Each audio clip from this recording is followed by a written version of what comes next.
Hermetic भी तीन प्रकार के होते हैं, एक तो सील्ड टाइप, एक ओपन टाइप, एक सेमी अर्ध वाला। ये सील्ड टाइप है। ये अपना सील्ड टाइप क्यों बोलते हैं इसको, क्योंकि इसके अंदर ही मोटर और जो ये सारा अरेंजमेंट सिस्टम होता है, पिस्टन, सिलेंडर, पिस्टन, क्रैंक का, क्योंकि एक ही डाउन में बंद होता है, यानी क्लोज होता है, इसलिए क्या बोलते हैं इसको अपन, हर्मेटिक सील्ड टाइप। कौन सी यूनिट है?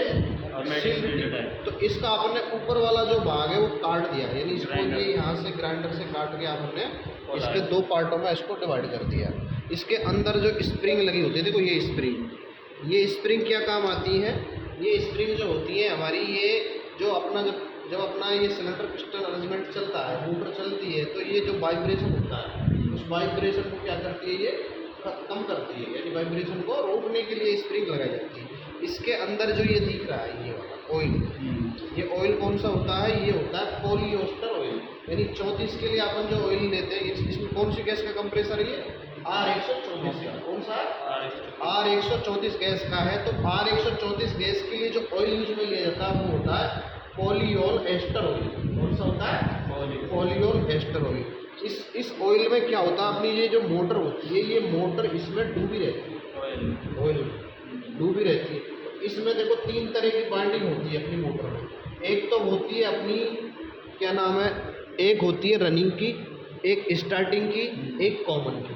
तो तीन तरह की बाइंडिंग होती है। तो ये बाइंडिंग के जो तार, ये जो तार है, एक रनिंग का, एक कॉमन का, एक बाइंडिंग का, तो उस हिसाब से ये सॉकेट में ये तार ये निकले पड़े, ये रनिंग, कॉमन, स्टार्ट, ठीक है ना। उसके बाद ये मोटर जब अपनी चलती है तो इस मोटर से, मोटर में क्या होती है, रोटर होती है, रोटर शाफ्ट होती है, तो शाफ्ट से क्या होती है, ये क्रैंक केस, ये क्रैंक केस देखो, ये क्रैंक केस, ये क्रैंक केस घूमती है, जब मोटर घूमती है, मोटर की रोटर से क्रैंक केस जुड़ी हुई है। उसके बाद ये जो है, ये वाली कनेक्टिंग रोड है, कनेक्टिंग रोड है। जब ये अपन ये मोटर घूमती है तो ये क्रैंक जो शाफ्ट है ये घूमती है, इसके से जुड़ी हुई है कनेक्टिंग रोड, कनेक्टिंग रोड घूमती है। कनेक्टिंग रोड से जुड़ा पड़ा है पिस्टन, ये वाला देखो, पिस्टन ऊपर नीचे आ रहा है ना, ये वाला अंदर, ये पिस्टन आ रहा है, ऊपर नीचे आ रहा है, देखो। जब ये पिस्टन ऊपर नीचे आता है, इस गति को क्या बोलते हैं, रेसिप्रोकेट मोशन। क्या बोलते हैं इस गति को? रेसिप्रोकेटिंग मोशन, यानी प्रत्यागामी गति। कौन सी गति? जब ये पिस्टन ऊपर नीचे आता है, इसको एक, जब ऊपर होता है उसको बोलते हैं टॉप डेड सेंटर, और नीचे होता है उसको बोलते हैं बॉटम डेड सेंटर। यानी ऊपर वाले को टॉप डेड सेंटर, नीचे वाले को बॉटम डेड सेंटर। जब हमारा पिस्टन बॉटम डेड सेंटर से, सॉरी, उससे टॉप डेड सेंटर से बॉटम डेड सेंटर की तरफ आता है, तो क्या करता है, सक करता है। यानी इसके अंदर क्या होती है, पूरे सिस्टम के अंदर गैस होती है। तो ये क्या करता है, जब ऊपर से नीचे पिस्टन आता है तो ये गैस को क्या करता है, सक करता है, खींचता है, गैस को खींचता है।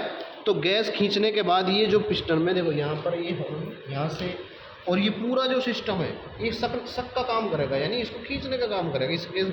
तो यहाँ से जब ये पिस्टन इसको गैस को खींचता है, उसके बाद जब ये फिर ये चलता रहता है, तो उसके बाद ये गैस इस सिलेंडर के अंदर क्या होती है, कंप्रेस होती है। कंप्रेस होने के बाद क्या होता है, इसका डिस्चार्ज प्रेशर बढ़ जाता है, यानी प्रेशर बढ़ेगा तो टेम्परेचर भी बढ़ेगा गैस का। तो वो डिस्चार्ज प्रेशर बढ़ जाएगा, तो उसके प्रेशर से जो ये वाला जो वाल्व है, ये वाली जो लाइन है, ये है डिस्चार्ज लाइन। हाँ, इससे कनेक्ट होती है ये डिस्चार्ज लाइन। डिस्चार्ज लाइन खुली नहीं होती, सक्शन लाइन खुली होती है, क्योंकि सक तो वो कहीं से करेगा। डिस्चार्ज लाइन से गैस कंप्रेस होने के बाद डिस्चार्ज लाइन से यहाँ से निकल जाती है, ठीक है ना। ये अपना जो सिस्टम है इस तरीके से काम करता है ना। तो समझ में आ गया?